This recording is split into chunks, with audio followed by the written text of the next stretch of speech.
माझ्याकडे थोड्या थोड्या भाज्या उरलेल्या, तर मग त्या भाज्या मी सिंगल अशा नाही बनवू शकत होती, कारण क्वांटिटी खूप कमी होती. त्यामुळे मग मी त्या सर्व भाज्या मिक्स केल्या आणि त्याची पावभाजी बनवणार आहे. तर त्याचा व्हिडिओ मी तुम्हाला दाखवते. आणि मी खूप मोठी सुगरण नाही आहे.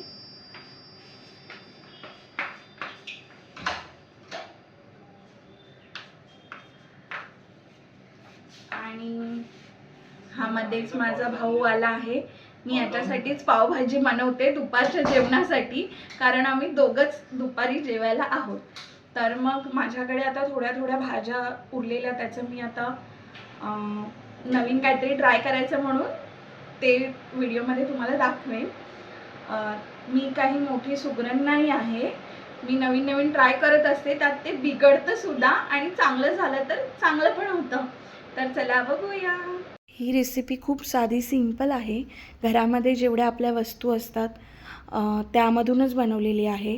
काही एक्स्ट्राचं नाही आहे. कांदा मी बारीक चिरून घेतला आहे, टोमॅटो बारीक चिरून घेतला आहे. त्यानंतर ह्या भाज्या माझ्या घरी होत्या. फरसबी, मटार, बटाटी, शिमला मिरची आणि फ्लॉवर. तर ह्या भाज्या आणि टोमॅटो आणि कांदा, लसूण आणि कढीपत्ता. तर मी त्या ज्या मगाशी भाज्या सांगितल्या त्या मी कुकरला उकडून घेतल्या. त्यानंतर तेलामध्ये लसूण, कांदा टाकला. लसूण चांगली बारीक गॅसवर मी आधी चांगली भाजली. त्यानंतर कांदा टाकला, मग टोमॅटो टाकला आणि हे दोन्ही चांगलं तेल सुटेपर्यंत मी चांगलं भाजून घेतलेलं आहे, तेल सुटेपर्यंत. त्यानंतर मालवणी मसाला, किचन किंग मसाला आणि पावभाजी मसाला हा मी माझ्या अंदाजाप्रमाणे टाकला आहे. आम्हाला तिखट कमी लागतं त्यामुळे आम्ही एक चमचाच टाकला आहे. त्यानंतर हे मी जे कुकरला लावलेल्या भाज्या होत्या ज्या शिजलेल्या त्या टाकल्या आहेत आणि त्याचंच पाणी थोडंसं मी त्यात ॲड केलं आहे.